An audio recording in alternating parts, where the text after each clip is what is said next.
महाराष्ट्रातील राष्ट्रवादी काँग्रेस पक्ष, शरदचंद्र पवार या पक्षाचे काही उमेदवार आता मी घोषित करत आहे। यापूर्वी काँग्रेस, शिवसेना आणि आमचे सर्व मित्र पक्ष यांच्याशी बरीचशी चर्चा झालेली आहे आणि त्यामुळे पक्षांतर्गत जे उमेदवार निश्चित करण्यात आलेले आहेत त्यांची नावं मी आपल्याला या ठिकाणी सांगतो। लोकसभा मतदारसंघ क्रमांक 8 वर्धा, लोकसभा मतदारसंघ क्रमांक 8 वर्धा श्रीयुत अमर काळे,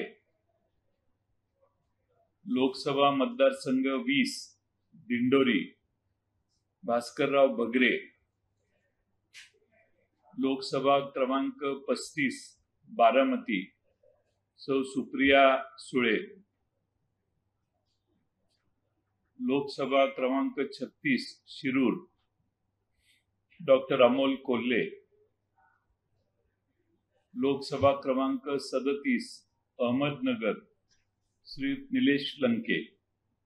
हे आमचे आज पहिली यादी म्हणून आम्ही हे घोषित करतोय। उरलेली नावं पुढच्या काही दिवसात आपणालाच बोलवून घोषित करण्यात येतील। भास्कर भगरे, भास्करराव भगरे, दिंडोरी 20 नंबर। 2024 के लोकसभा चुनाव का ऐलान हो चुका है।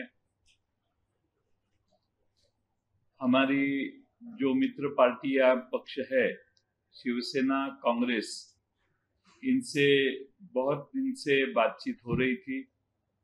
उसमें से कुछ निष्कर्ष पे हमारी आगाड़ी आई है। उसमें जो राष्ट्रवादी कांग्रेस पार्टी के हिस्से में कॉन्स्टिट्यूएंसीज आई है, उसके उम्मीदवार तय करने के लिए हमारी पार्लियामेंट्री बोर्ड ने पहले 4 दिन के पहले यहाँ पे ही बैठक ली थी। पार्लियामेंट्री बोर्ड ने इसके ऊपर चर्चा करने के बाद आदरणीय शरद पवार जी और पार्लियामेंट्री बोर्ड ने जो नाम तय किए हैं वो मैं आपके सामने घोषित कर रहा हूँ। लोकसभा कॉन्स्टिट्यूएंसी नंबर 8 वर्धा श्री अमर काळे, लोकसभा मतदार संघ 20 दिंडोरी श्री भास्करराव भगरे, लोकसभा कॉन्स्टिट्यूएंसी नंबर 35 बारामती सौ Supriya Sule, Lok Sabha constituency number 36 Shirur doctor Amol Kolhe और लोकसभा कॉन्स्टिट्यूएंसी नंबर 37 अहमदनगर श्री निलेश लंके।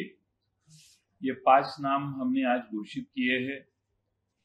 इसके बाद में दूसरी लिस्ट हम जल्द से जल्द आपके सामने रखेंगे, घोषित करेंगे।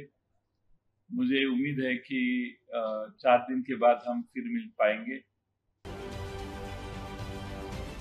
राजकारणातील प्रत्येक अचूक बातमीचे सर्वात आधी अपडेट्स मिळवण्यासाठी सरकारनामाच्या सर्व सोशल मीडिया प्लॅटफॉर्मला लाईक, फॉलो आणि सबस्क्राइब करा। तसंच सर्व नोटिफिकेशनसाठी बेल आयकॉन प्रेस करायला विसरू नका।